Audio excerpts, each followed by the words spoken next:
This week, we welcome back internet historian Katherine Dee.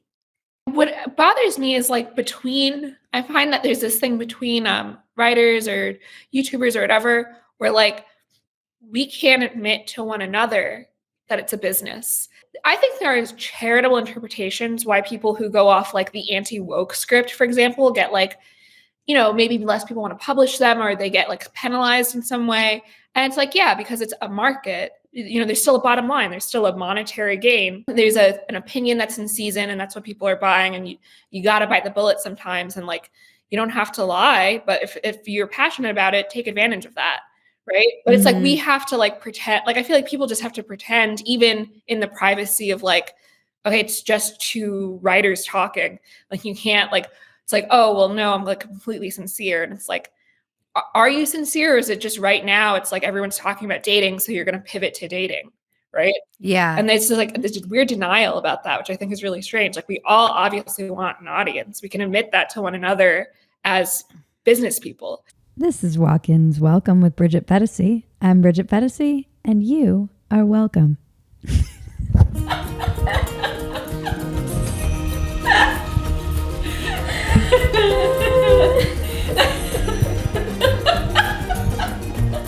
You know the drill. Please subscribe, rate, comment, share, reach out, tell your friends, send smoke signals, whatever. We love your feedback and we want to hear from you. If you like our work and want to support us, the best way to do that is join PHETASY.com. You'll get access to behind-the-scenes content, outtakes, discounts on merch, and the ability to submit questions for some of our upcoming guests. Support your favorite scrappy little internet heroes at PHETASY.com. Walk-Ins Welcome is brought to you by Patriot Gold.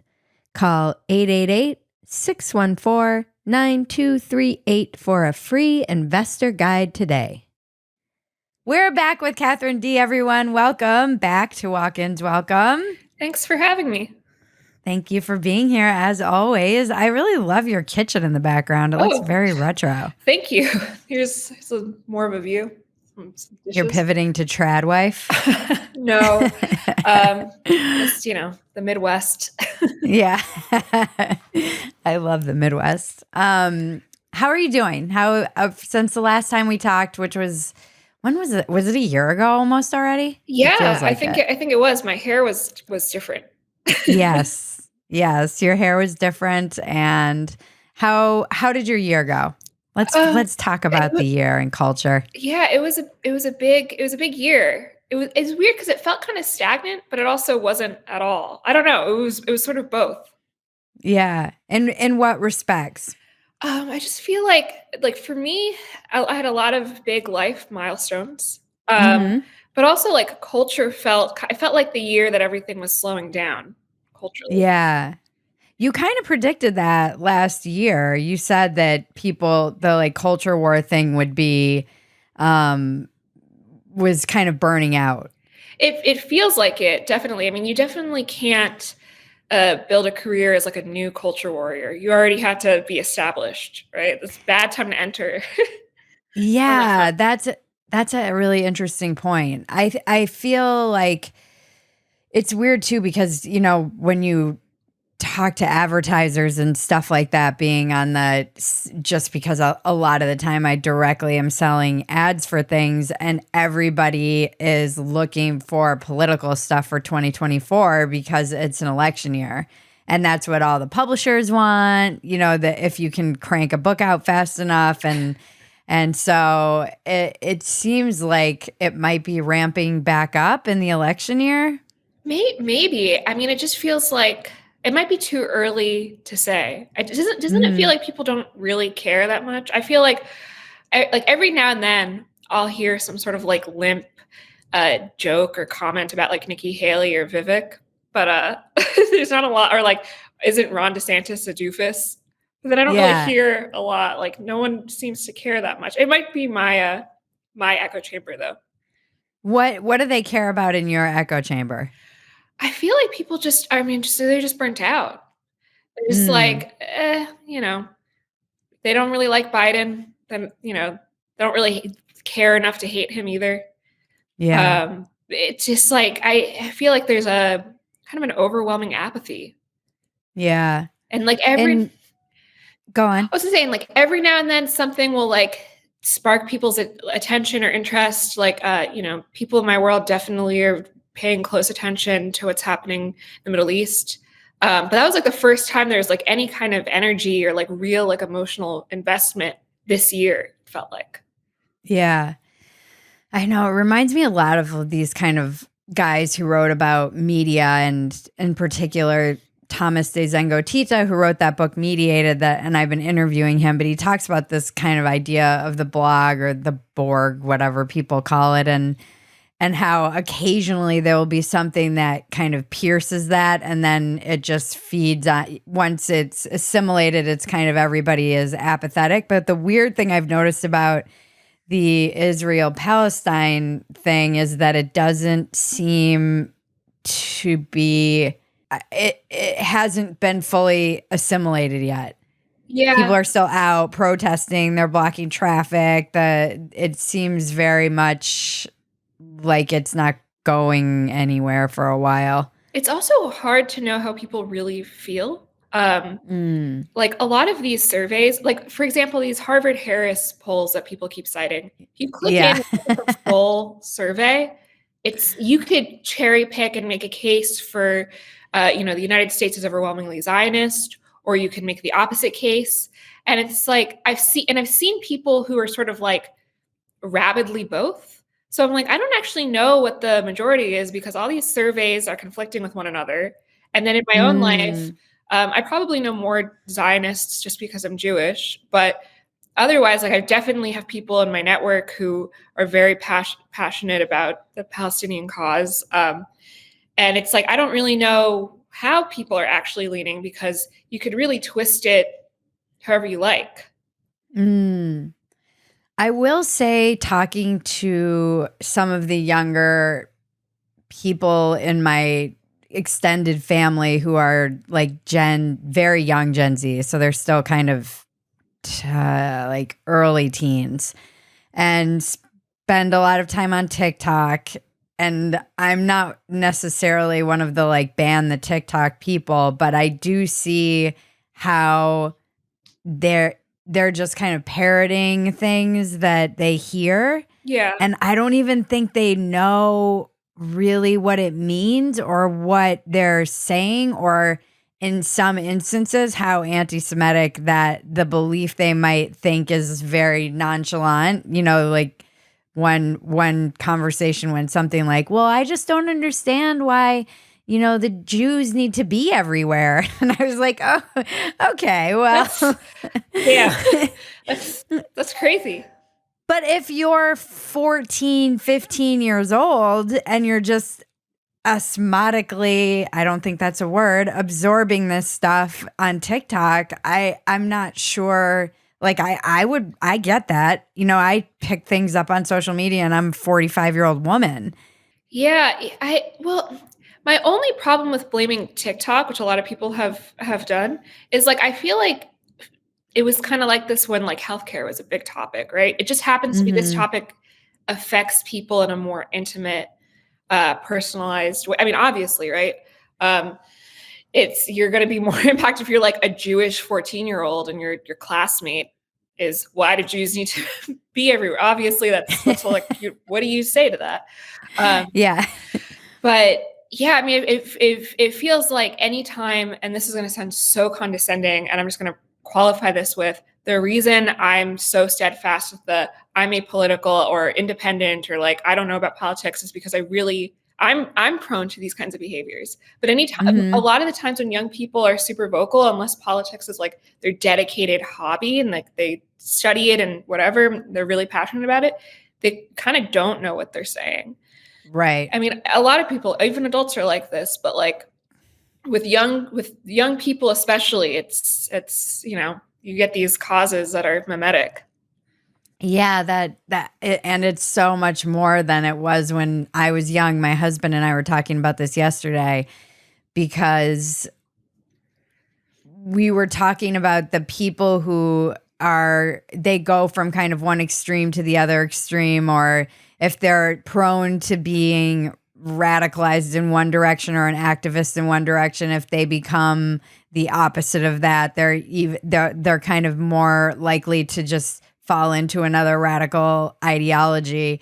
And we were laughing because I was saying, you know, I was just a liberal because I was lazy. I wasn't like an activist liberal. And a lot of what you're saying, realizing I really didn't know what I was talking about at all, occurred for me in like my 30s when I was spouting my mouth off on social media about gun control and whatnot. And I was in California, and I've talked about this a lot. I didn't know how to get a gun. I didn't know how to shoot a gun. I really knew absolutely nothing about guns. And I was like, we need to ban gun, whatever. It was something, it was a belief that I held that it was not based in any kind of knowledge whatsoever. Yeah, I think a lot of people are in that boat. And when you're young, I mean, you have the added benefit, I mean, if you could call it that, of like, you know, your parents believe something, or like it feels like the institution is going one way, and you can kind of break away from it and feel like, well, I'm special now. I have this secret forbidden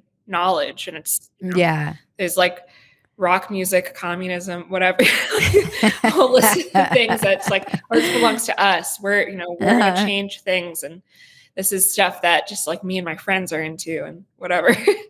Yeah. Yeah, I mean, a lot of it is just like youthful rebellion. And there does seem, it's strange doing stand up again, because I get the direct feedback from the actual real life people audience. Yeah. And it's interesting because the particular show that I'm have a residency at is called the Gay Enough Show. So it is a lot more left leaning people than perhaps live in the Midwest or would go to Comedy Mothership or wherever. And it's actually weird because they seem very nervous about laughing about certain things.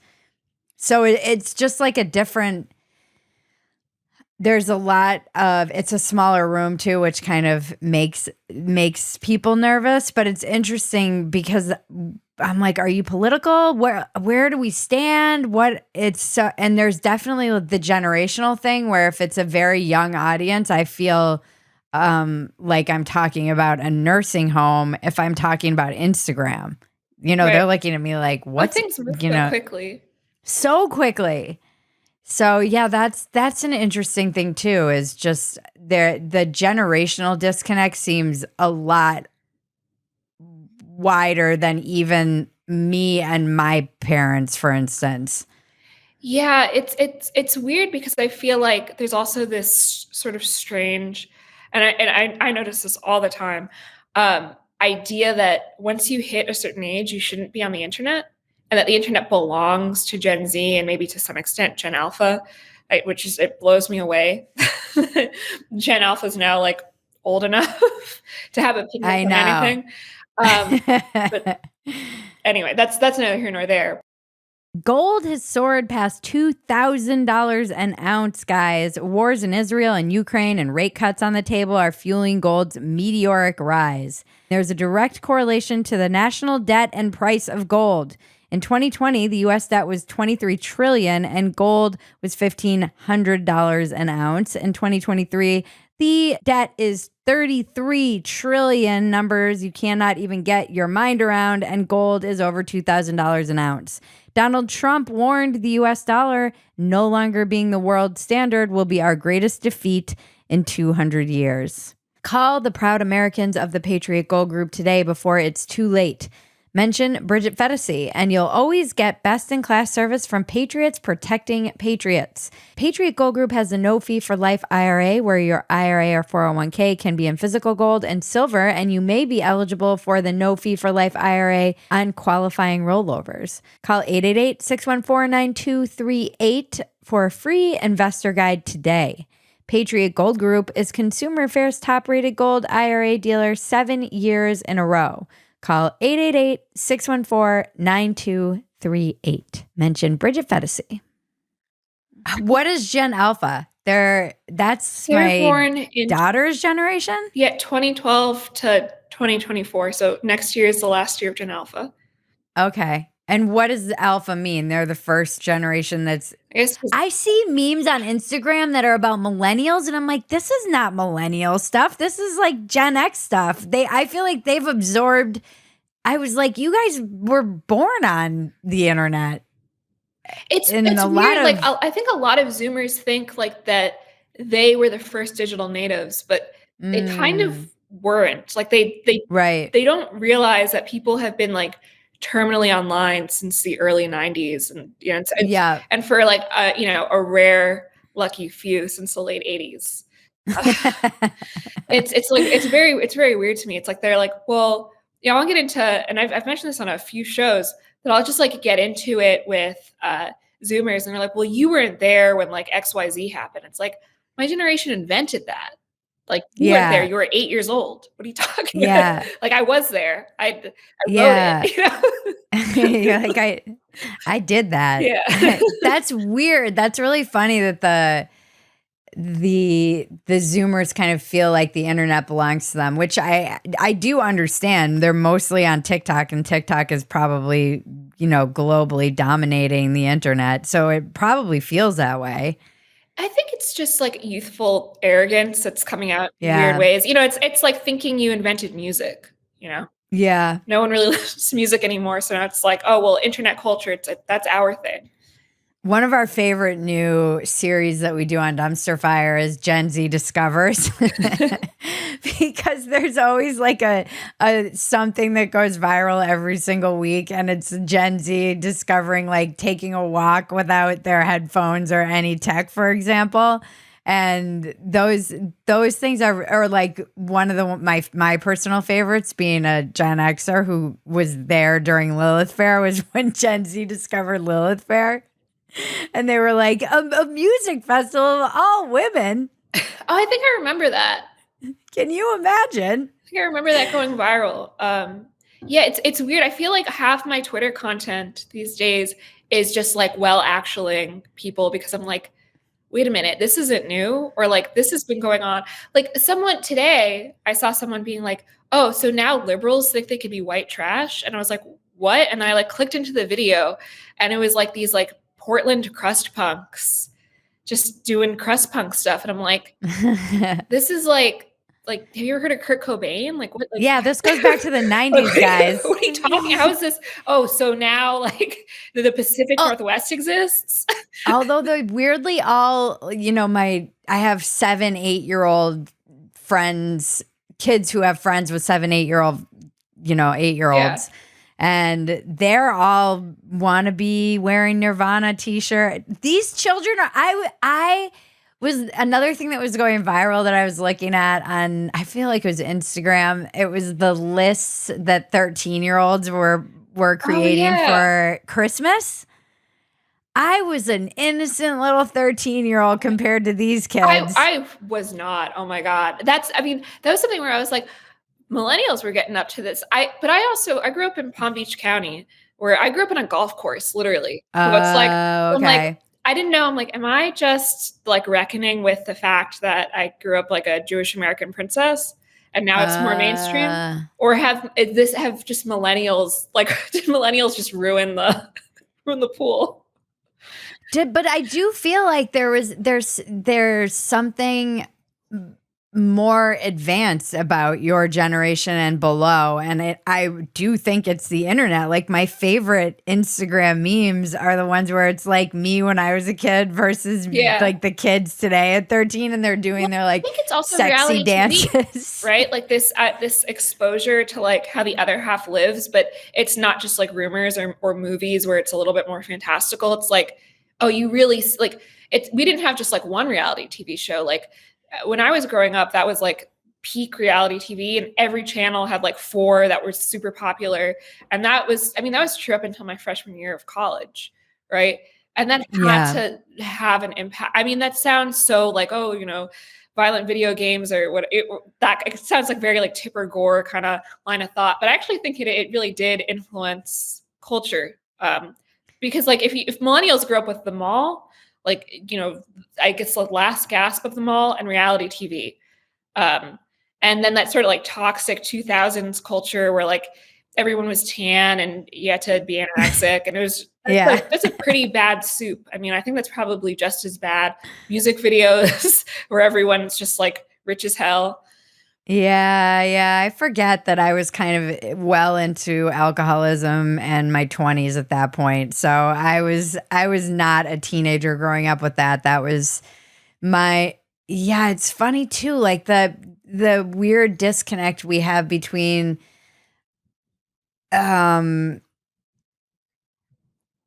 people will be like, "Well, they kind of are like, "Well, it's not like video games and that argument." But I'm like, "Yeah, but we literally call them influencers." Like, what are they doing if not influencing? Are they influences or not? Is it having an influence on the culture, or is it just a word that has no meaning anymore? I think both, right? Like I think it's sort of lost meaning. But I mean, the idea that like it has no impact seems it has to, right? Like Yeah. you can see it. I mean, I feel like people complain about that sort of like sterile millennial interior design, but that's something that looks beautiful on Instagram, right? Right. And It's it's out of all Instagram. right? It's like out of fashion now, but like how would that have even spread, right? It's because people Yeah. kept seeing it and it was like, oh, well, and they're associating it with being upper class. And then suddenly it's like, oh, well, I mean, I have a marble, what are they called? Where you put a TV stand, right? And it's Yeah. like, there's no way I would have like saved money and bought that if I didn't like see that on Instagram in 2012. And now I'm just stuck with it Yeah. because it was expensive and it's heavy. And now that's my life now. I just have this terrible piece of furniture that I don't want.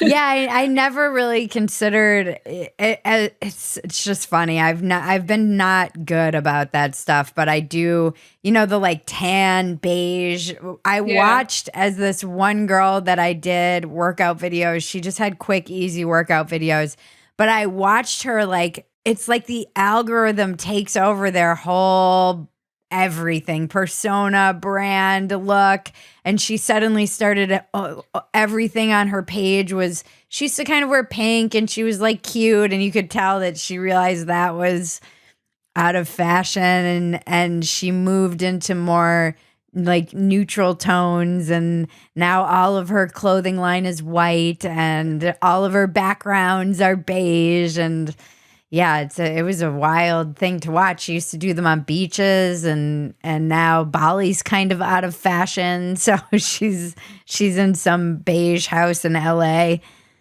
You feel beholden to it, especially if you're a content creator, right? Like, and it happens ideologically too. Like you see people Oh move God, yeah. across the spectrum or their disposition. Like I don't even want to go to the cliche of like people changing their politics, but like just their disposition changes because it's like if this is your income, you kind of have to ride whatever wave has momentum.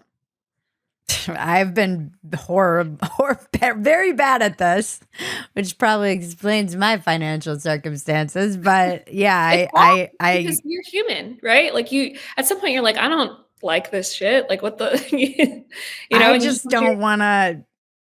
I don't know. I think I've been trying to do this for too long that I probably should have ridden a lot of waves. I might be in like less anxiety and maybe better financial circumstances if I had just ridden with it. But then you become like well then you're you're known for now that, right? captured. And people, I think, don't realize, especially if you live somewhere where you're a little bit sheltered. If you don't live in if you live in a big city or something, it becomes so much more palpable. Like, oh, people associate me with the most popular people within my milieu, and if they say something Hmm. I don't agree with, then that reflects on me. And I'm not saying about me personally, but like anyone who's sort of in this position, right?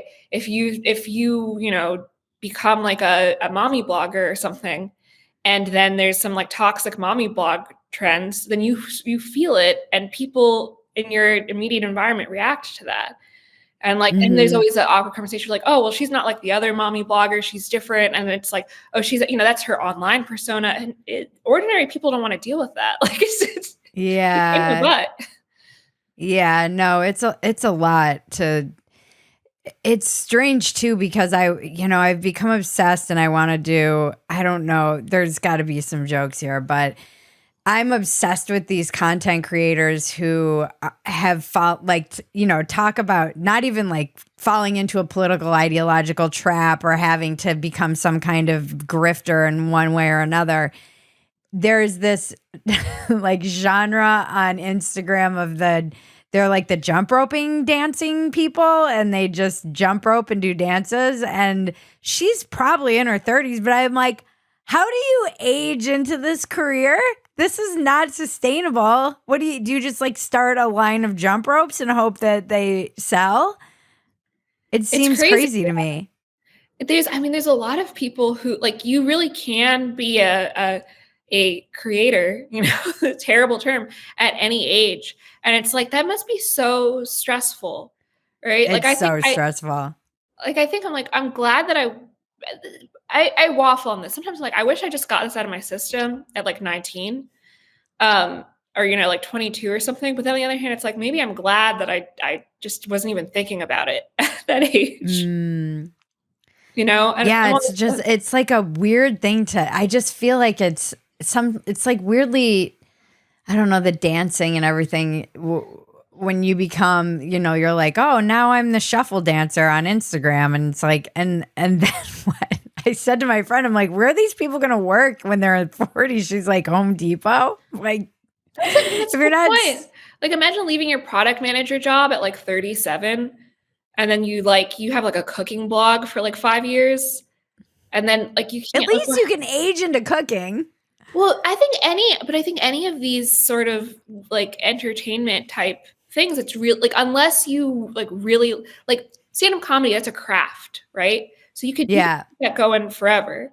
But some of the stuff like the jump roping, or like I think even like these sort of amateur cooking videos, or like people just like I follow this. I think she's like I'm trying to remember her name because it's funny, but she's like this Nebraska cat lady, but she's like 65 and she's just like a lesbian who just like sort of leans into that identity and just like gives advice and whatever. It's like you can't do like that's interesting for like a few years and then it's over.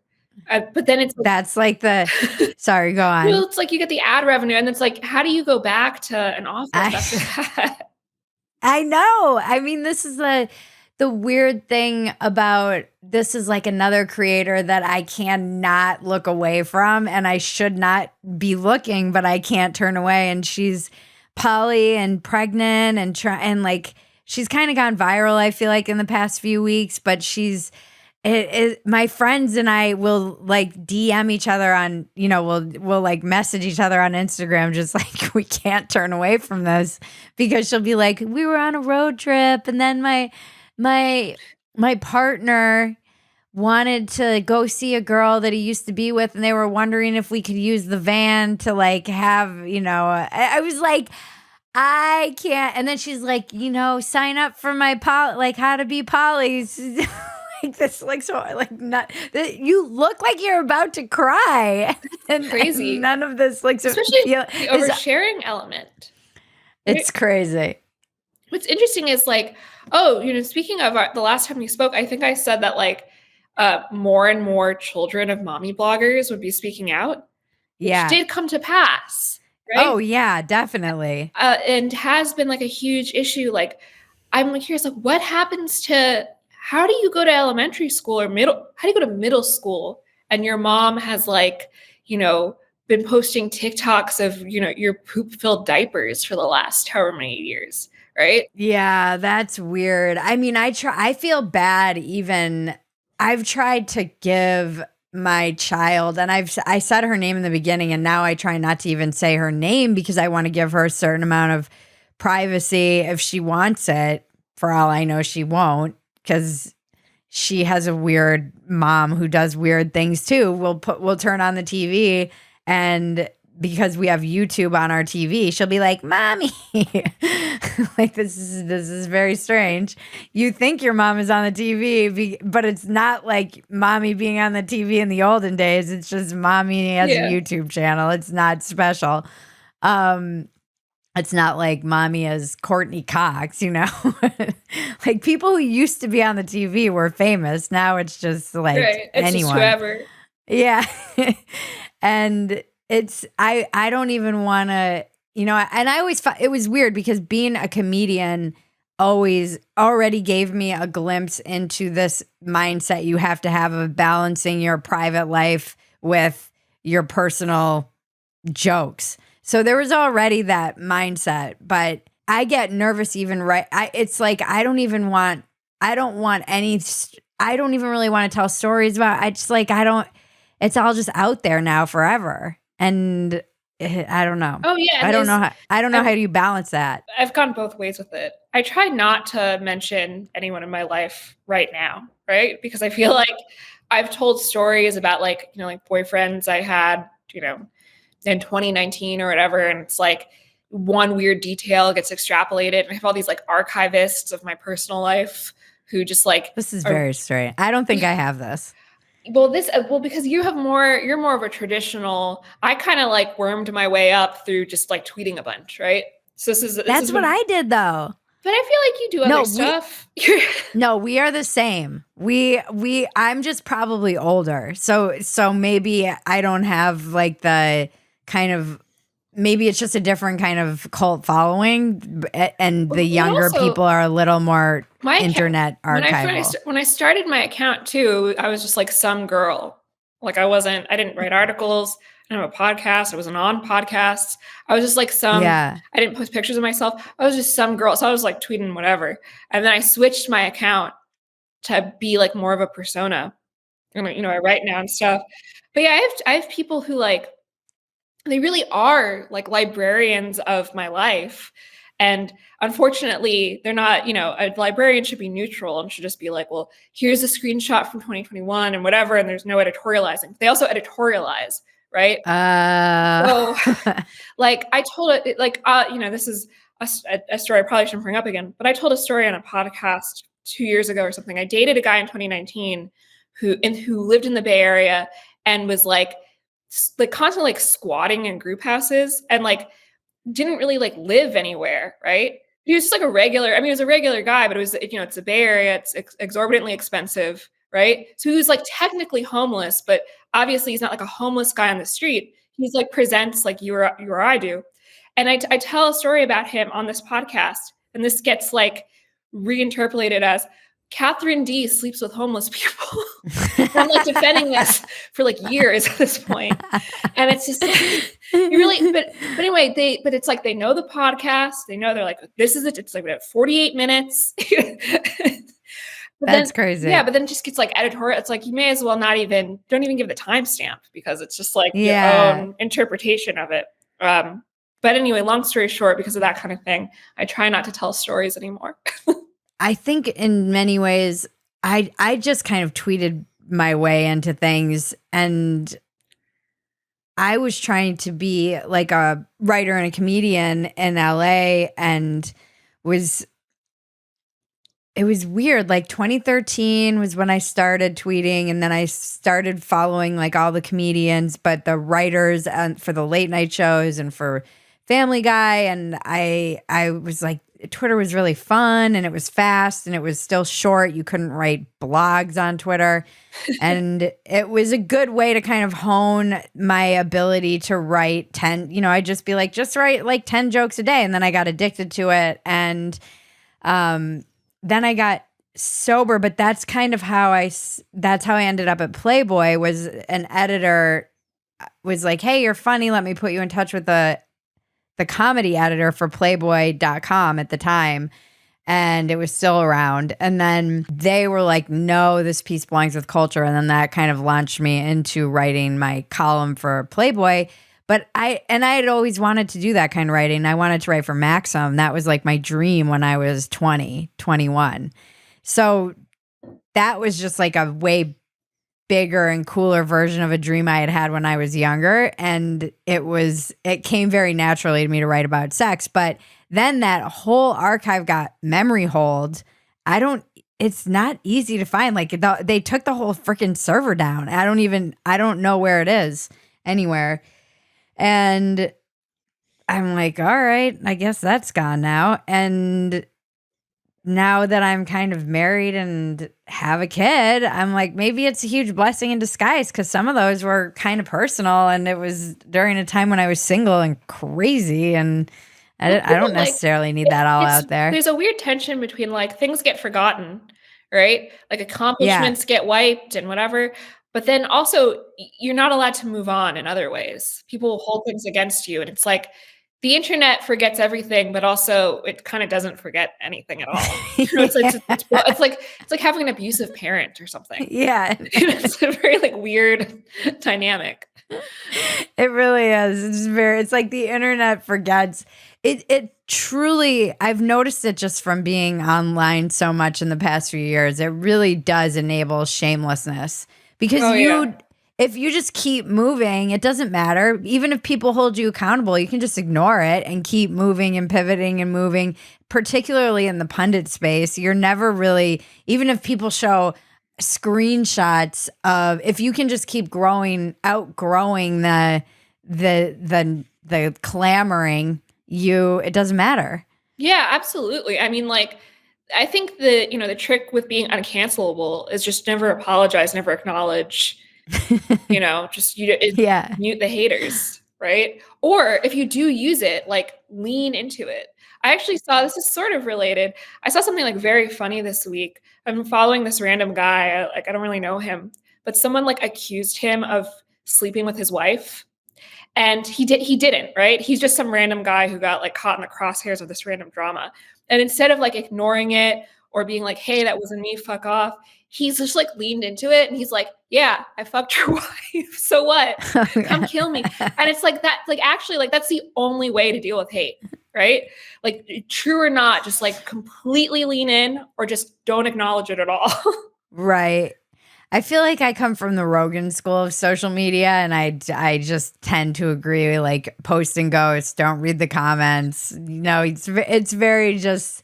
I used to really get in there, and what do you think of? So this has been the first. I guess we're coming up on a year of Elon taking over Twitter, which, for better or worse, kind of made us. What do you think of it in the past year? I was skeptical at first, and then mysteriously, I haven't grown any followers since my public skepticism. So who knows? I don't really think it's related, but I did like it. The algorithm must have been pushing me with the old algo, but now I'm like I've been totally stagnant for this whole year. And I mean, there's as far as like things that are not related to my follower growth, um, there's things that are good and bad. I liked circles, and I took circles away. What was Circles? Circles was like you could post to like specific audiences, like specific followers. I mean, I think it's been hit and miss, right? It's sort of a mixed bag. I don't really think he has a strategy or knows what he's doing necessarily. And I think, and then that shows. So it's like some of the changes are great, some of them aren't. I don't think the site's dying, certainly. But I don't think it's what it was. It feels different. It is. It's like it definitely feels under new management, but it's yet to be seen if that's good or bad. Yeah, I mean, I turned Elon into my nemesis on Dumpster Fire as a joke years ago because he just seemed like an easy target. Like everybody worshiped him and nobody really hated him. And I liked making fun of him because my husband was like, I love Elon. And so it just became this kind of like inside joke of the show. And my nemesis is at it again became a segment. And then he bought fucking Twitter, and I'm like, haven't moved. I'm like, oh, probably shouldn't have turned the world's richest man. Isn't it crazy into my nemesis? Like that, it's plausible that he like does kind of know who you are, but that could also just be like totally delusional. Like both are completely. It could. Who knows, right? Because like he definitely like replies to people in our sphere. Yeah, but also like we're just like two randos, so maybe not. Maybe it's just it has something to do with our content. And the fact that it could be either one and both are completely believable is kind of bizarre. Yeah, it's like I've seen him be pretty thin-skinned too, so I can totally see him being like, I fucking hate that girl after I put out a video making fun of Grimes' new tattoo and how he was an alien and that it was basically his alien tentacle scars. Like that was a thing I made. And so I would get it. Like I used to joke on Twitter, I'd block me too. I don't it wouldn't surprise me because I think he also I think Twitter, the platform, penalizes people who post a lot of outside links. And there's definitely the well-known issue and tension with Substack. And I think that might have a lot of people. That bothers me because I was posting my writing prompts from Substack and it was no big deal, like my daily writing prompts. And then, yeah, that always kind of seems to, again, it's private business. He can do what he wants, but that seems very personal. That seems to like really undermine this kind of idea of like free speech that he. Well, the problem is a gives lot lip of service to.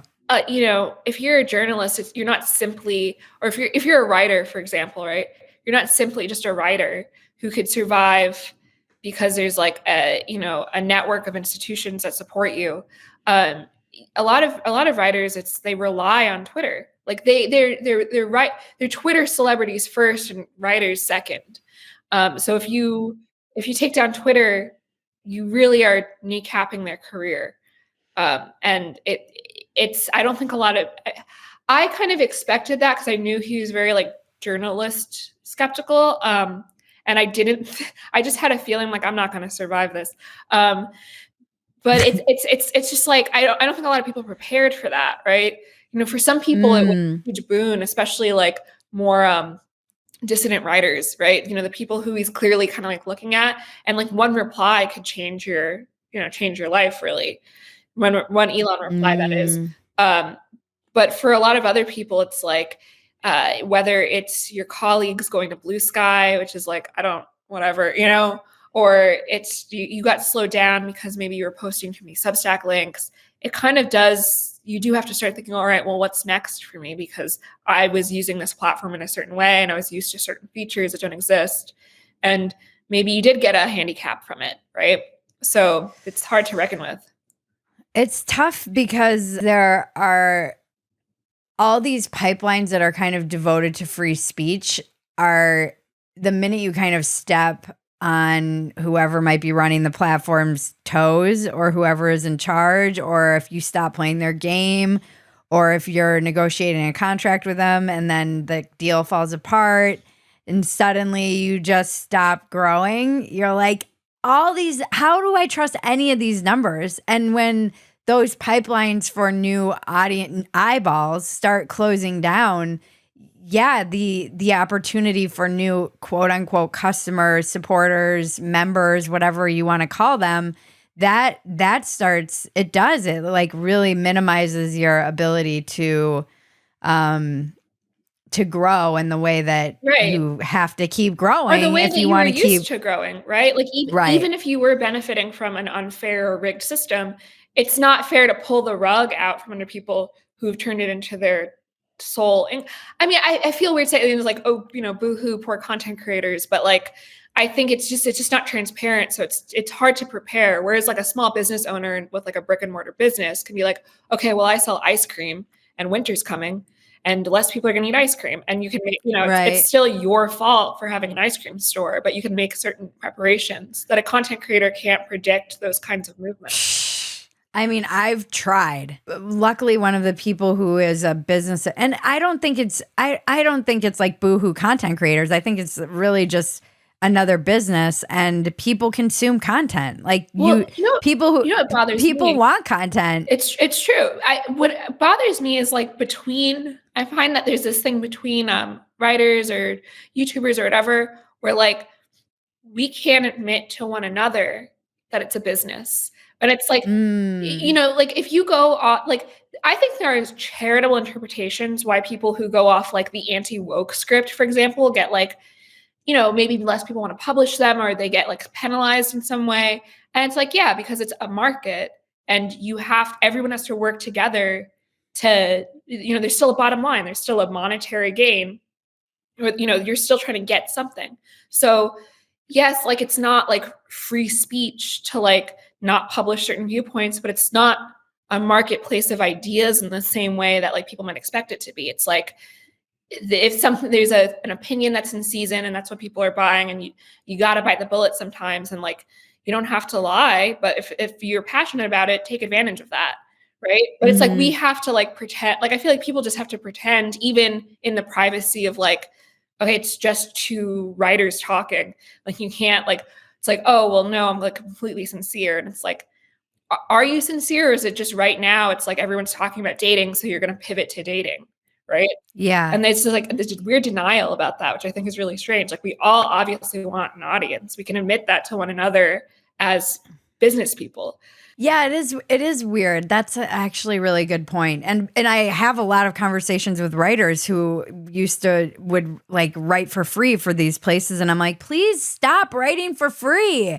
Just ask for something." You hurt every writer hurts when you do that, because you're like, "Oh, it's a name," and nobody, I've had a lot of, I'm kind of famously like annoying when it comes to the principle of certain things. Like one company, I was haggling with them about, they were trying, like it was an international wire transfer, and I got whacked with my fee on my end, which, okay, that's my bank. I chose that bank. It has that fee and their fee. And I was like, I'm not paying your fucking fee. And they went back and forth with me, and I was like, they're like, you're gonna give up writing for us if I'm like, yeah, because it's the principle of the thing. Right. I should not. I'm a freaking poor broke writer. I should not be paying your international wire transfer fee because you don't have a company in the United States, because you don't want to pay taxes here. I was so mad, and it was like $17. They're like, you're really gonna quit this job for $17? And I was like, yeah, yes, it's a principle. But it's also like, I'm a businesswoman too, yeah. And they're like, no writers ever complained. I'm like, well, they're idiots then. I think writers don't know what's happening. Yeah.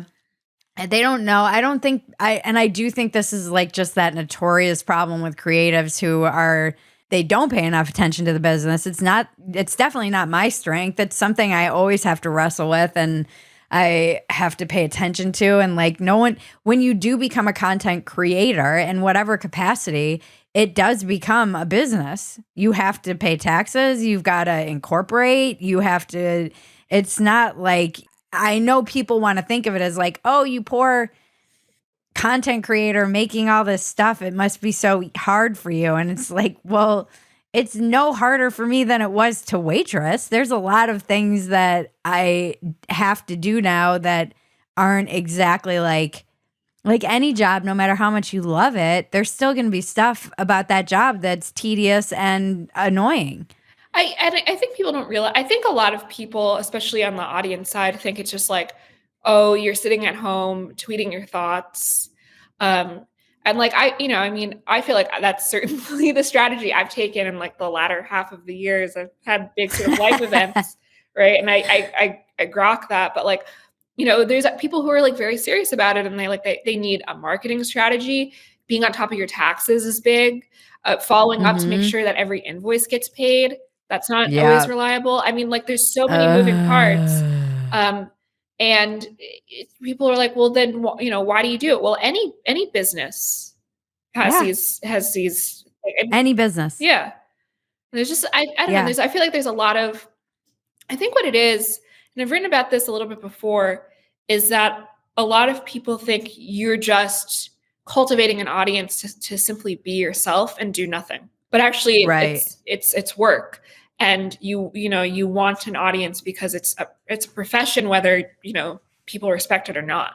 Yeah, it's a weird time because there's so many people who are clamoring for content, and then there's also this weird, strange, like looking down on the content creators, which I completely understand and relate to. I completely get that feeling of just like, oh, what are you actually doing? Because I have a lot of people in my life who do things that like matter, like keep America going, and they're like nurses and they're firemen and they're it's like people are always sort of, on TV writers when they like protest and, when there's strikes, they're like, well, oh, poor you get to write for SNL. Well, it's like, okay, sure. Like, is it worse to be on an oil rig? Is it hard? Is it more important to be a nurse?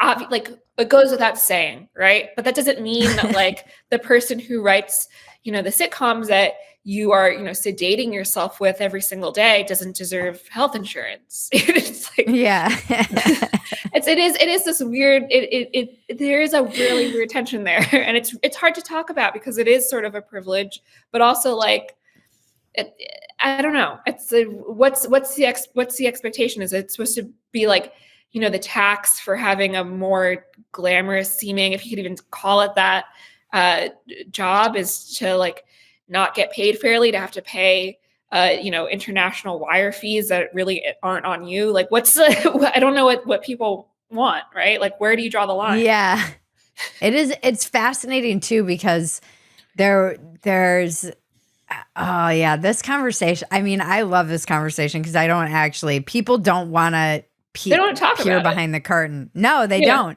They don't want to talk about that it's a business. They don't want to admit that they have to think about these things because you're trying to present as like, oh, it's in the same way that you get on stage and make it look like a magic trick that you're thinking all of these thoughts for the very first time when you're a great comedian and it's something that you've done a million times, or said a million times or rehearsed a million times. I think people want to think, you're just like, sit down at your computer and log in. And I used to be one of those people, particularly when I was waiting tables. I was very much a like blue collar, like fuck all these, kids and their content creation and whining about whatever. And I followed all of these workout chicks and watched them all have mental breakdowns, and I was like, this is sad, what's the big deal? And now I get it. Yeah, that's like I completely get it. I've gone through pregnancy and grief and all kinds of things, and you still need to feed that algorithm if it's become your job. And like, I've watched these women now, I completely get it. And I also have a different respect for the actual technical process of creating good content. Like, we have friends who they have like the Everything is Cake channel. They're kind of the famous. And I watched one video and was like, holy shit. Yeah. That is so much work. I watched these food videos on Instagram. Like, this is so much work what they're doing. And it's like 30-second reel. And I know now what goes into that. It's crazy how much. It's crazy. More than 2,000 years ago, Hippocrates said, all disease begins in the gut. And he was absolutely right. Through my research, based on 25 years of reversing patients' diseases by healing their gut health, I found that so many illnesses can be cured by your diet. This was such an important finding to me, I decided to make it my life's work. I'm Dr. Stephen Gundry, author of the new book, Gut Check, and host of the Dr. Gundry podcast. I was a heart surgeon for over 40 years, and I decided to start a podcast because it was the best way to spread my knowledge about diet and how it affects your life. I dealt with so many patients with multiple diseases that I wanted to try and make a difference before it was too late. My goal is to give you all the knowledge to be the best and healthiest version of yourself. Listen to the Dr. Gundry podcast, available every Tuesday and Thursday, wherever you get your podcasts. The people I really feel bad for, and again, this is something that I feel like I say all the time, is like journalists who end up having meltdowns, or academics. And it's really easy to be like, again, they're entitled, right? But imagine you have the disposition, right? Where you're like, I'm going to write about the economy or I'm going to teach philosophy or something, right?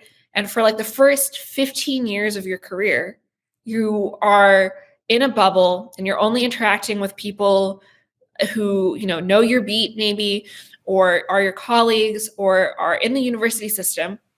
And then suddenly it's like, well, you need to move books, so you need to cultivate a social media following. And you don't have that. You never wanted that kind of attention. You have to do it. You see like your colleague with 100,000 Instagram followers or whatever. It's like, I had a best-selling book in a climate where no one's selling books. You do that. And then suddenly people really hate you because you're kind of goofy and you have a public meltdown. Like, are those people still goofy?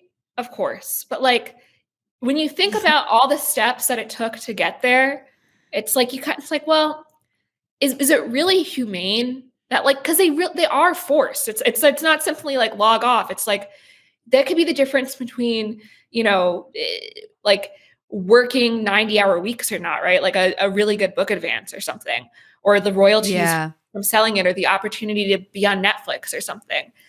And it's like it's on one hand like, yeah, they do have these nice cushy jobs, but on the other hand, it's like, I don't know if like we should be putting people through the ringer like this, especially in professions where like for the first half of their career, there was no expectation for them to behave this way or to cultivate an audience in this way. I wonder too if like the following even matters anymore. Does it move books? Does it? I don't know. It's weird because I know that was, I've so many times wanted to just like torch my Twitter account and then been like, if I ever want a book deal, and again, people don't like to talk about this or have this thought, but there is that, like, what's your platform? What's her platform? What's her platform? If you're trying to sell anything. Yeah. There was a time in Hollywood, and I don't know if this is still the case, where if there were two people who were up for a role and they were pretty much, it was a toss up, they would just choose the person who had the bigger platform because it would mean more promotion, free marketing, et cetera, for their project. So there is an enormous pressure for anyone in the creative field, which is not notoriously a public-facing field unless you're like an actress or a dancer or something. But a lot of these things are very private endeavors. Writers who had to like go online. It's like Stephen King. Like, I don't want to see your Twitter. Well, that's the thing. It's like again, like are his political opinions goofy? Yeah, but like it's not that his writing is any less, entertaining or something. It's just that like he was never expected to have these opinions, and God forbid you don't mention something. Like even if you are like a staunch supporter of, say, Black Lives Matter, but you just want to keep it to the people who know you, if you don't say something, you also get penalized. So it's like, what are they really supposed to do? Not everyone has the kind of mind where they feel like they could speak about social issues. There's this intense pressure to always have a statement on something. And it's like, obviously these people are going to turn out to be like kind of disappointing or like not as articulate. And, J.K. Rowling's another like example of this. It's like, we don't really need to know what she thinks, but we kind of do have to know in this climate because it's just what the expectation is. Yeah, it's a definitely like do you feel like that's seeding a little bit though? Like that people are because suddenly now everyone's like, well, not everyone has to speak about Israel-Palestine. I've seen this recently with the Israel-Palestine thing where it's like, so we went from kind of silence is violence to like, not everybody needs to know what your opinion is. I'm like, oh, really? Because it was silence is violence like 2 minutes ago. Well, I think a big part of that is there's so much disagreement. And it is as personal to people, I think, as something like Black Lives Matter was or is, and it impacts people as directly. It's an interesting thing because there's both this huge indirect impact for a lot of people, but a lot of people who are in positions of power are very intimate. Like you might have family in Israel, might be from Israel themselves, might have family who are Palestinian. And it's if you have two very powerful people and one's Palestinian and one's Israeli and one's a Zionist and one's not, it's maybe we don't talk about it, right? Because there's a huge the conflict of interest there is very acute. Yeah, I wonder. I'm so weirdly excited about 2024, even though I feel like it's going to be another one of those years where I watch everybody collectively just like lose their minds. But I'm somewhat excited about just, I don't know. I still think we live in like really cool times. I was just wondering when I was driving into Austin the other night, like, what does everybody do? What does everybody do for a living? Or is it just the entertainment economy? Is everyone in some form of entertainment? Kind of weird, right? Yeah, I think about that too. Like a lot of my friends are just like, oh, I have a Substack. I'm like, that's Oh yeah. or whatever thing, right? Or like, oh, I have a friend who's like a huge YouTube channel. And I didn't even realize it until like 3 years into the friendship. It was like this like Oh minor yeah. YouTube baron is just like in my mind. I'm like, well, some guy, some guy I get ramen with, whatever. Yeah, yeah. There's a lot of that. Yeah. There's a lot of people who I had no idea were as huge as they were, or you're kind of like, oh wow, you're also weirdly in this like this like podcast talking content economy. There's people I know who it's like, oh, I want to start a podcast and like 2018 or something, and it's like, you resume a normal friendship with them and whatever. It's like you just sort of keep that in the back of your mind, and then you open up a random magazine or something. It's like, wow, that podcast really blew. And I had no idea. I've been hanging out with these people like all the time, and I had no idea, right? And it's like That's the really podcast funny. still exists, but you don't even realize because there's I don't think that there's no monoculture, but just with podcasts and blogs and stuff, it's just not everything it's not always clear like what is and isn't successful.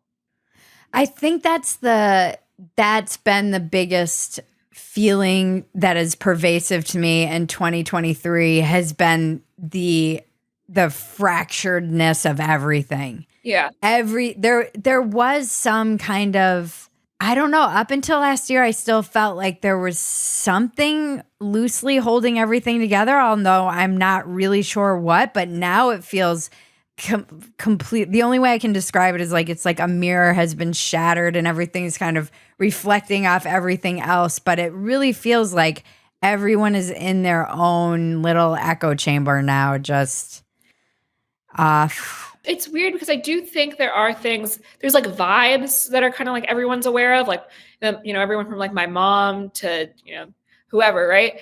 But the individual media products, every now and then one will break through, but for the most part, it's like there's little clusters, and it's not as uniform as it might have been even in like 2018 or 2017 or something.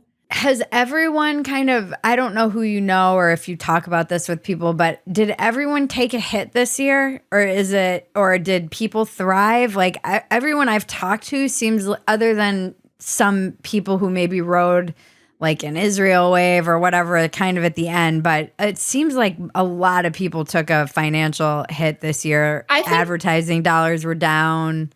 I think it was both. The people I talk to aren't so transparent about this, because again, I think there's a shame around like, ultimately being a business person, right? Yeah, that's interesting. I'll just like look on my own or just see like, what's that person's follower count, or like what does the comment section look like, or and then you just notice these things if you're engaging with the work anyway. And I've noticed some people really, really grew, almost miraculously. And then some people just stayed still. No one got smaller, it feels. It's just like either you stayed still or you exploded. Yeah, I have no problem being transparent. Mine, it's always tough to know, I think, too. There's a lot of shame around being like a business person and being admittedly that, but also just if you don't grow, because so much of it is like bravado. I feel like you have to seem like you're killing it, and you have to seem like it's. Yeah. I mean, I feel like you've always got to present. I realized who is jealous or lying or exaggerating and like just making shit up, and who's actually like really successful and sort of trying to share this in a graceful way. I couldn't tell the difference. I just believed people at face value. And like I had a very interesting moment where this person I know who I always thought was like doing very, very well, it like dawned on me like this person's exaggerating. And this person's actually like quite envious of the people in our social group who are actually getting ahead. And then I realized like it really does. And again, like I feel like I always come back to this. It is is helpful to think of it like like somehow more dysfunctional Hollywood or something, or like Hollywood for people who couldn't be in Hollywood. Yeah. Yeah. And there's some ideas too that I've had about, I turned down a lot of money this year. And because they weren't great deals, or it was too restrictive, or a lot of people want exclusivity for one thing or the other, and or roles in movie, whatever it might be, whatever it might be. And I'm kind of always never sure if I'm correctly balancing. Like in some instances, I look at when these things play out, I'm like, oh, that might have been good for like virality or notoriety or getting new eyeballs or whatever. But is that good for longevity? So balancing longevity That's so hard.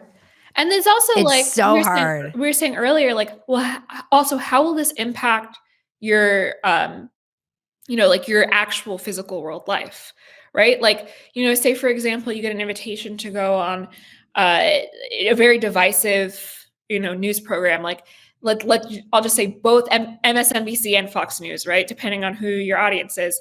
Both of those are actually excellent opportunities. But then it's like, if you go on MSNBC, are the people in your small town in, North Dakota going to be like, well, she's a liberal who wants to oppress us. She was on MSNBC, like they didn't watch the thing.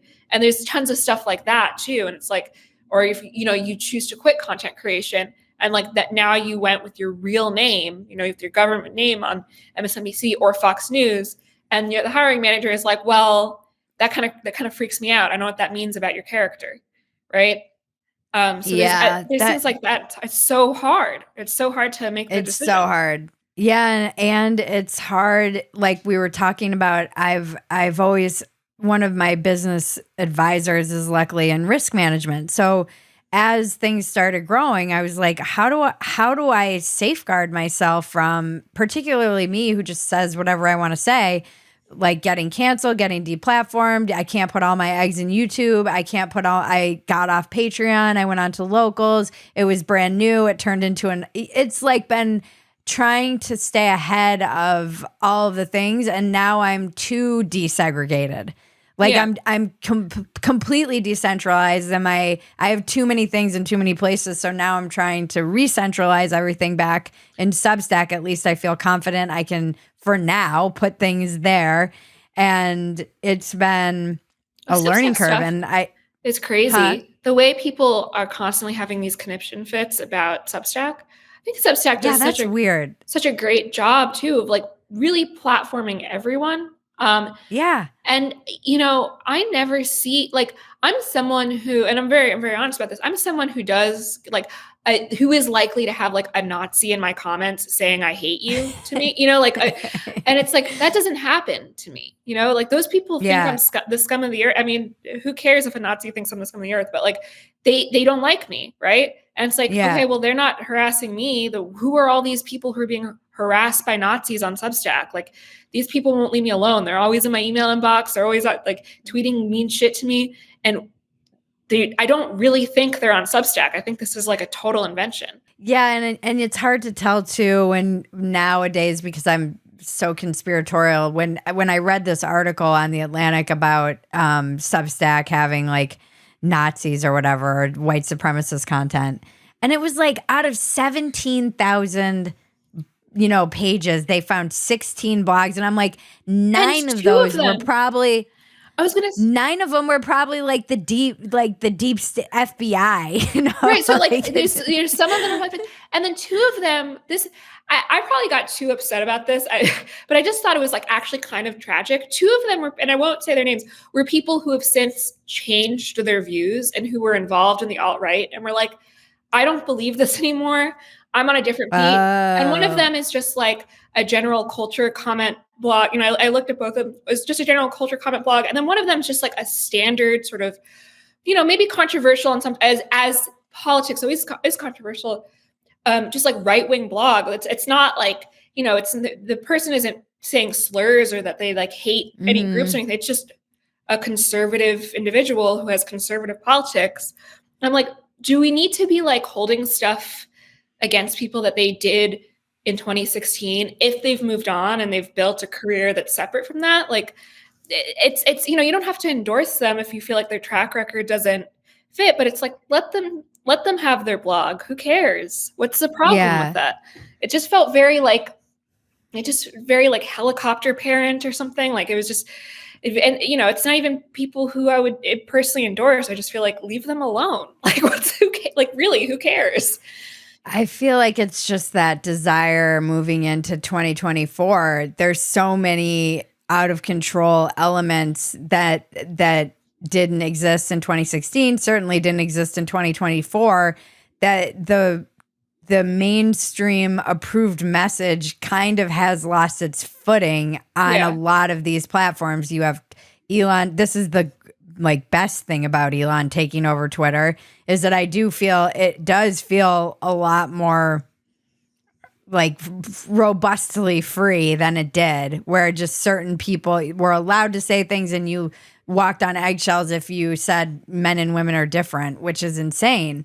That feels gone, and that's good, but that's bad for people who are trying to control going into 2024. Substack's another example where people are just allowed to kind of be themselves. Yeah, and I think that's what the resentment is. It's like I've been lucky enough to get like some of these like Substack fellowships or be like a beta user, and the people in those cohorts, it's like you have people who are openly leftist and their whole project is leftist. You have people on the right. You have people who are not political at all. You have there's a huge diversity of people who they promote and who they platform. And it's not even just politics. It's like sports, cooking. Yeah. Someone who makes miniature furniture. Yep. It really is anyone who. It's like YouTube. Yeah, it's like anyone who has a project they love and they love the platform and they're using it and they're trying it out is welcome. And also I will say there is no moderation bloat too. So when there is something serious like targeted harassment, something that's like openly calling for violence, plagiarism, all of these things are addressed immediately because they can get to it, quicker, because it's not like, oh, so-and-so hurt my feelings and it's, a gray area comment or something. It's the serious stuff.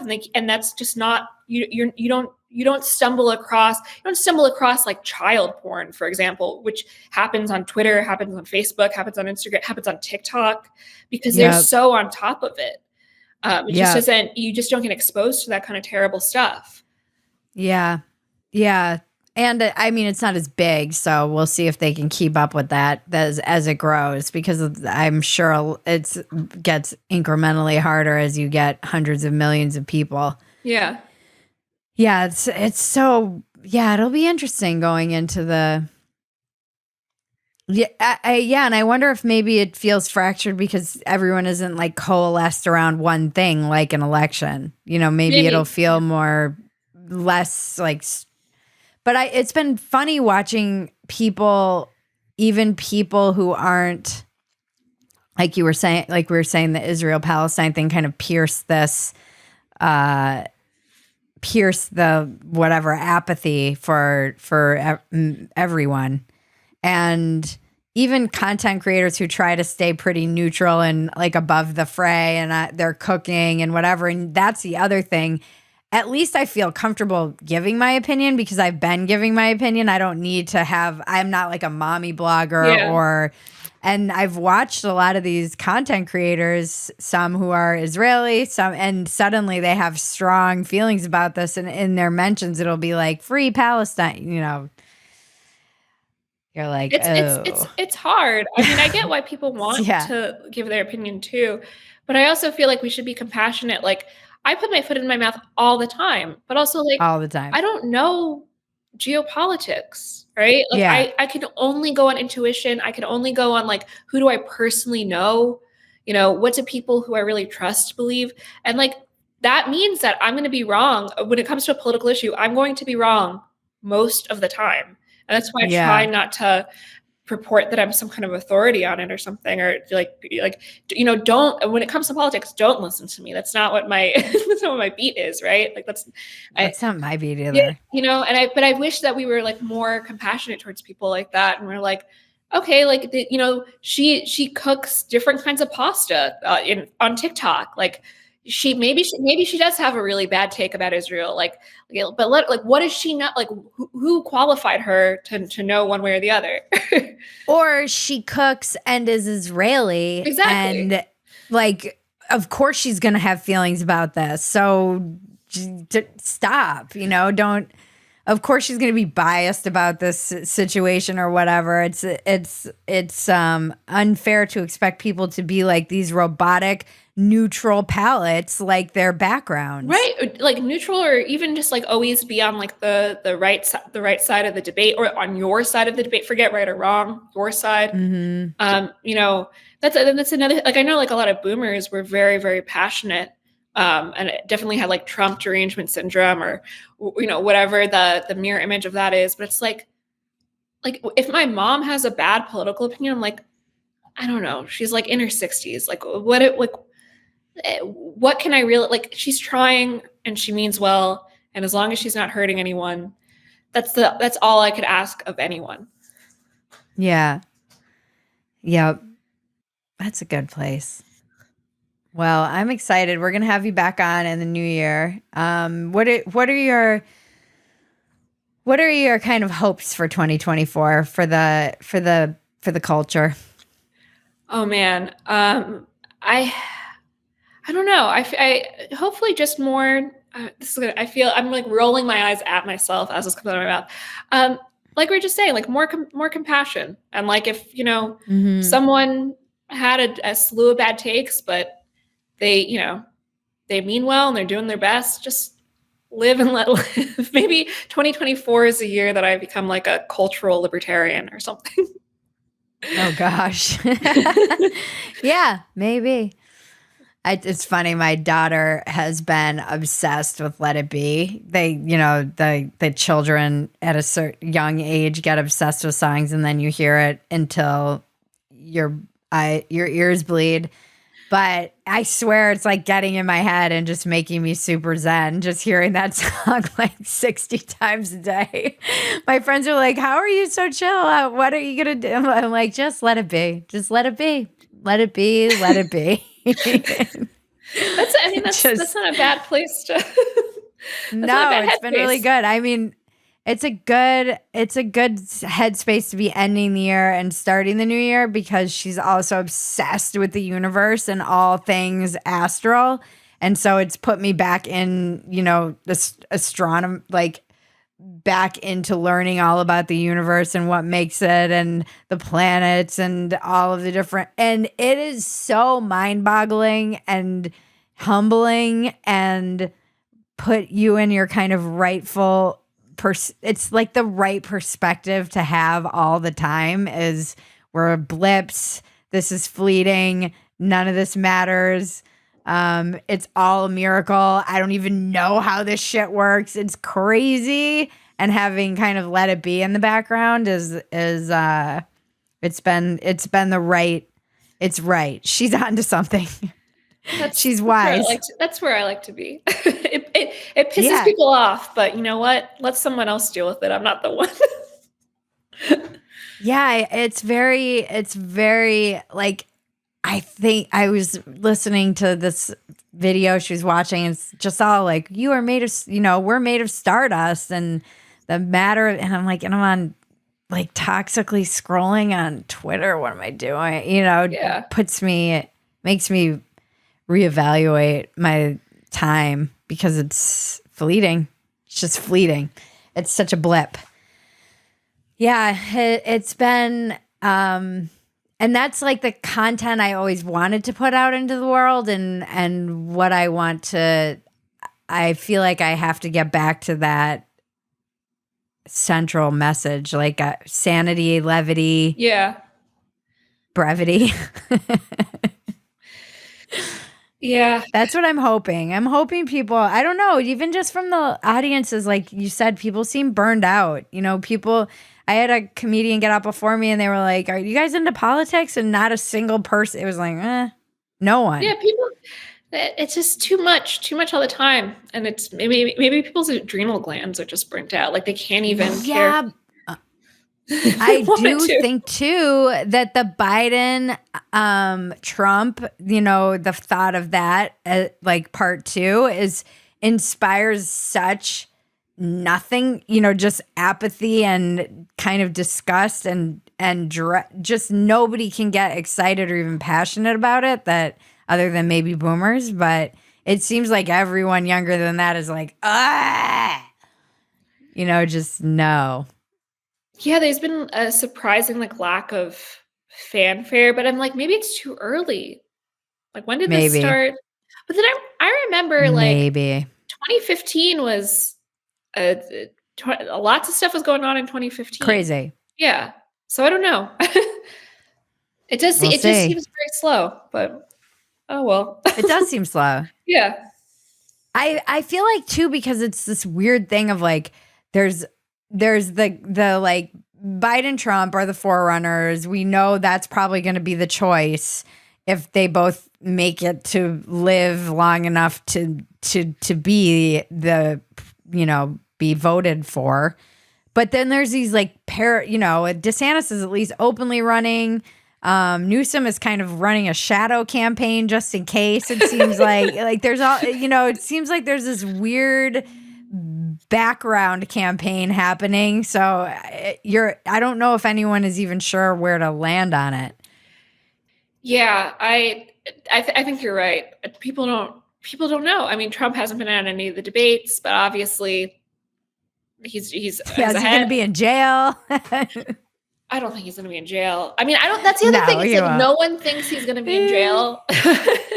Everyone just kind of like, I think a lot of people, like whether they want it or not, just think he's going to be president again. And that's also a weird vibe. And it's like, and like, even if you're excited about it, there's something like the fight isn't there. Yeah. It's going to be weird. Yeah. Well, I think the real question is, what is 2025 going to be like?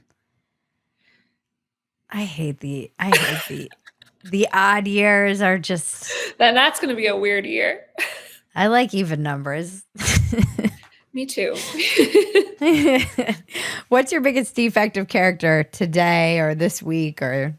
Yeah, that's a deep question. I'm too petty sometimes. This is what I was just talking about. Yeah. Like the pettiness of my thinking in the face of the universe. It's so embarrassing. Right. It's like, I'll look back and I'm like, I'll lose whole days obsessing over one tweet. I'm like, why? How did I let that happen? What's your biggest asset? So even though I can be very petty, I also, when I let go, I just let go. I can distance myself, and I'm not too type A about stuff. Like if there's a crisis, especially if there's a real crisis, I'm able to just be like, all right, let's deal with the immediate thing at hand, the thing right in front of us. That's amazing. That's a good skill. It is. Where can we find you in your Substack? Default.blog or @default_friend. Okay. And where are you online? Are you still excreting? Yeah. Whatever we call it now. And I tweet 1 million times a day. I blog every now and then. And yeah, thank you. Thank you for coming back on, and we will see you in this year, hopefully. Yeah, see you in 2024. Oh boy. All right. Oh boy. Hold on to your jingle bells. Pluto TV has all your holiday favorites for free. Enjoy our season's greetings category with 9 holiday channels, including holiday movie favorites by Lifetime, Festive Fireplace, Holiday Lights, and Hallmark Movies and more. Download the Pluto TV app on all your favorite devices and start streaming holiday favorites on live channels and on demand. With thousands of free movies and TV shows, Pluto TV is your home for the holidays. Pluto TV. Stream now, pay never. It's time for the weekly check-in with Bridget and Cousin Maggie. Happy New Year. Happy New Year. It's 2024. It's crazy that we're almost a quarter of the way into this century. Yeah, right? I remember it being 2000 like it was yesterday. I know. And now here we are in the future. What will it hold? 2024. Wow. Yeah, you like the even number years, don't you? I do. They always have a good vibe. I think it's just that, there's some balance. Yeah. Odd numbers feel out of whack to me. Odd numbers have always felt a little bit out of whack to me other than 11. I've always liked odd number, like 7. That's my lucky number, along with so many other people, but it's really my lucky number. You want me to tell you the story of how 7 became my lucky number? It's a very unoriginal lucky number. Well, it was my 7th birthday and we went to this bingo thing. I don't know why. And I won bingo by getting B7. And it was my 7th birthday. So I was like, I guess that's my lucky number. It's amazing how easily we can latch on to something that is just a random act of chance and make it and give it so much meaning. What are the odds? And now here you are in your 40s and it's still your lucky number because it was such a core memory for you. I wonder what it was about winning that bingo that really stuck with you. Well, it was the only one I won that night, and it was my 7th birthday, and I won with B7. So, felt like it all felt like fate aligned to tell me my lucky number was 7. It's 7. Maybe someday it would change my life. I'm gonna laugh when it does in 2 years. It'll be 2027. And Maggie will just... It will be the year of Maggie. Best-selling novel that goes bonkers. And I make $7 million. And I'll be like, maybe there was some truth in that lucky number from bingo at age 7. $77 million. $100 million. That's fun. Yep. I'm excited. I like the new year. So did you do your big sit down goals thing yet?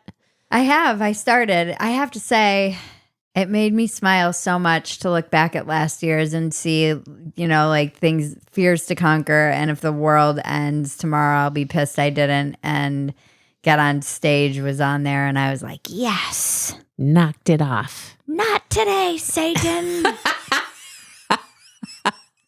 But Write a Book was still on there, and that made me want to kill myself. Because that's been on there for decades. Your entire life. So that's that's the one I'm wrestling out. That's why when I started Write Club, I was like, okay, I can do 2 because otherwise I'll use every day as a reason to not write my book. Mm-hmm. I'll find ways of being productive to avoid it. Right. So that is my big, I don't care if it's a piece of garbage. I just need to get it out. Get it out. Yeah. That's my one. And being back on stage, now that I'm doing comedy again, all I want to do is comedy. Yeah. That's the problem. Last night I came home and worked on it for hours. I want to stay up and work on it. I only want to tweak everything and mess with the words and listen to my sets and try and figure out missed opportunities and get it all dialed in. That's good though, because your comedy is so great. And I think it's such a huge catalyst for you. It always just drives a million other things. Because it's what I'm supposed to be doing, even though it's a grind and it's hard. And Brad Williams was just on the podcast today, and he and I were talking about comedy because he's a comedian. So it was the perfect first podcast back. He and I were talking about Chappelle in his new special has this line that Brad really loved that I loved as well, where he says, the job isn't fun, I'm fun. Yeah. And I was thinking I was funny when I was in rehab, and I was always entertaining everybody. I was entertaining everybody in really dark, messed up situations. And I was fun to work with at the restaurant. And You make every job more fun, and I for want, sure. I Every want to situation. I want to just have fun up there. And I think the crowds are good. I think people want to laugh. Everyone needs to lighten up, but so and just getting out of my own head and insecurity. And I do think like the child's obsession with the universe is good for me because it keeps things in such a just do it. Who cares? Right. Get out of your head. Do it. Do those things you want to do. We're just here for a blip, and we turn these no one cares. Yep. Even if I get up and the mothership and bomb in front of 200 people, it's not the end of the world. It's just part of all of it. That's comedy. Yeah. Yep. And same thing with a book, like none of it, it's all so fleeting, but it is weird. It just feels like something's moving in me again that was stuck. Yep. And I just don't want to be a pundit. No. Pundit was that word, in case anyone missed it. Pundit. she can barely say the word out loud. Barely say it. Like a fake pundit is funny. Yeah. Dumpster fire is fun because I'm making fun of pundits in a serious but not serious but satirical kind of way. It's weird. It's a weird show. It is weird. And I wish we could do more with it, like the stuff we want to do that would just make it even more bonkers. Like if we had a bit more of a budget and a bit more like editorial like skills to throw at it and that kind of stuff, I think it could be really bananas. Yeah. Which is kind of how we've always wanted it. But I think we can get it. I think we can get it there. Yeah, we have limited resources and we're doing what we can. This is your motivation to go sign up at PHETASY.com. Wink, wink. Get in there before the rates get raised. Yeah, I think of what a crazy trip it's been. It was weird even talking to Brad because we haven't talked in a while and caught up and just how different our lives are. And just life just keeps going. Gotta grab it and not be afraid and really be creative. It's easy to just, I feel like I've really turned away from, I go on X or Twitter or whatever it is now, and I'm like, oh God, I hate all these, like, all of this is so stupid. Yeah. I'd rather be learning how to play chess or like literally anything else. Writing comedy. Baking bread. Yeah. Something, gardening. I don't know. I want to be in the world. That's what I do love about it's so tangible. Kinetic in your just there's something very real about it. In a way that people just I've gone to most of your shows now. I missed yesterday's because I was flying, but there's this sense of, because I feel like people have been so repressed kind of since COVID, but before that, like you can't laugh at things anymore the way you could before. And so now when a comedian makes a great joke about a taboo topic and everyone dies laughing, there's so much joy in it. Yeah. Like people just feel the relief and the release of that. God, I know this is like a completely inappropriate joke, but I love it because it's awesome and it's smart and you nailed it, you know? I know. I meant my like hacky, it's funny. Brad was talking about how Bill Burr was saying they were talking about their process and it's the similar. And I'm in the hack phase where you just start and you're like, here's all the hack stuff. And now I need to build on that, but like get it out of my system, figure out smarter ways to say it. And I'm in the hack phase, but that's okay.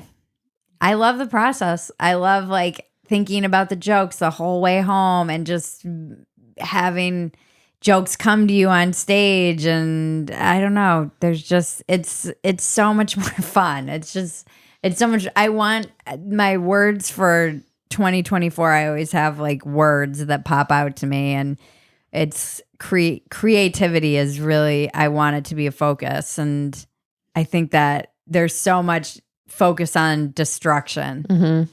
How can we be creative? And build and make and create, and you see it with kids. They're just like always wanting to draw and make things and build. I mean, they want to destroy too, but that's the other thing too that I've had a lot more maybe empathy for, just seeing the child and her just loving to like knock things down. Like all these people are out there, and many of them are kids, and they're protesting and they're like tearing stuff down, and it's like there's something really fun about that. Yeah. But they're doing it all in this sense of like moral righteousness. Like right. You're sucking the fun out of it. Well, you just want to have fun doing this, and you're doing it because it's fun, but you're trying to make like some big meaning out. Like just admit you want to, this is fun.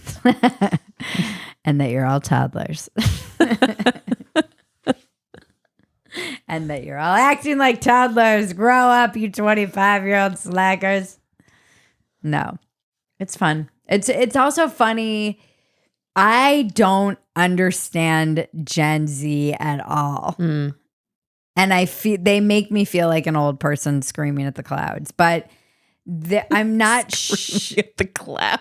Yeah, like old man screams at clouds. I'm not sure that meme. I'm not sure what motivates them. And I'm not sure. I don't know if they know. I would like to hear from them. I should interview more Gen Z people. Those who would be willing to talk to you. Yeah. Though I mean, there's that one girl at the Daily Wire who's like the Gen Z kind of breakout star on the right, and I'm blanking on her name right now. I should see if she would come on the podcast. And, you know, we've had Ricky Schlott on. She's kind of but they're more conservative. I don't know what motivates the like average Gen Zer. And it is crazy how I'm not sure again if this is a function of being very online or being raised by the internet, but now I'll see these things on Instagram and they're like, oh, I'm so old now. I was a teenager in 2005. I'm like, you are not old. You're in your 30 is not old. Did I think I was old at 30? Absolutely you did. Are you kidding me? You thought you had never been, you had never been so old in your life, and you never thought you'd even see your 30th birthday. Yeah, maybe that's just a function of being 30. But every age you are, you think you're so old, and then you look back on it 10 years later, or people look back, tell you from an older experience, like, what I wouldn't give to be 40 again. Yeah, but I feel like until you hit your 40s, and then you're like, I'm not that old.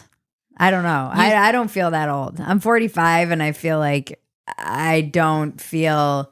Maybe it's because I know many 90-year-olds and I have aging parents and stuff, and see how vital you can be until your 70s.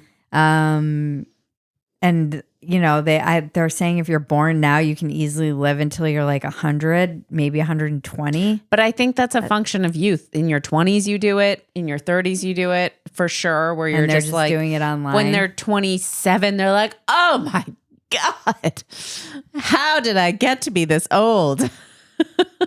Yeah. You're like, you're in your late 20s, honey. It's okay. You're 30. Yeah. Like, I know I'm up here old. Like, you're 32. What does that make me? Ancient? No, it really is. But there is something about the internet that makes people who are young feel older sooner. Right. Because and they live their lives online. Life passes them by quicker, and the young kids are doing their new cool thing, and they have all their new lingo on TikTok, and the 25-year-olds feel like elderly. No longer.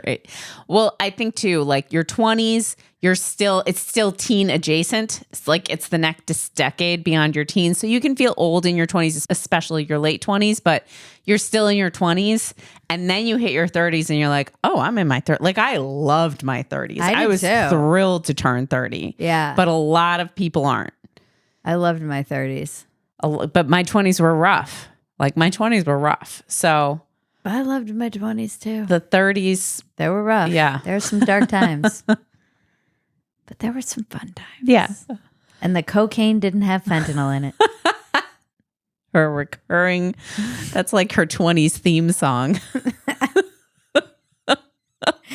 The early odds were nuts. Because you kept thinking it was going to get better and you didn't realize that it was the pinnacle. Everything kind of, the late 90s, you know, you're like, it's, we were just talking, I was talking about this to someone. Yeah. And then suddenly you're like, I don't know why I thought it was just going to keep getting better. My friend and I were just talking about this today. He's like, I don't know why. He's like, I peaked in 96, you know? He's like, I don't know why I thought it would just keep getting better. And I was like, I did too. And then 9/11 happened. Yeah, that's... But then the early aughts were kind of wild. No, the aughts in general. The post 9/11 time was like the roaring 20s or something. It was wild. And then the dark years came. America's just going through a little bit of a tough patch. This year's going to be... I don't know why I feel... And I hate that feeling because, and I was writing about this for the writing prompt for Write Club, which we started again, guys. So if you want to get in on Write Club again, it's only going to be 2 times a week. For those of you who want to join, we're trying to keep it manageable. I was writing about how the new year at the beginning, I love it because it's a clean-ish slate and it has like a morning vibe. You haven't, you know, eaten like crap and missed your workout and made a lot of bad decisions and let yourself down and failed yourself like I did last year with my book. I do feel oddly optimistic for 2024 and I'm not sure why. Suspicious of it because you just never know what the year holds. And especially it's election year. I keep being like, why am I optimistic about an election year? And I'm just, there was so much loss last year. I'm like, why would I think that this year is going to be any better? I'm just getting older. I know. And everyone around us is getting older. Yeah. So it could be just a long we could be looking decades. back on this check-in and being like, oh, how young we were. Oh, how adorably young we were at the beginning of 2024. That's what comedians like to call a callback. We will look back on this time. Well, I guess we'll see. It's a whole new year in front of us. Big year for Phetasy. Be grateful so long as you have breath. I like that. Tune in next week for another riveting episode that will change your life, help you get out of your own way, and solve all the world's problems. I want to thank our composer, Jared Elias, my co-producer and cousin, Maggie, and all of you out there listening. This has been Walk-Ins Welcome with Bridget Phetasy. I'm Bridget Phetasy, and you're welcome.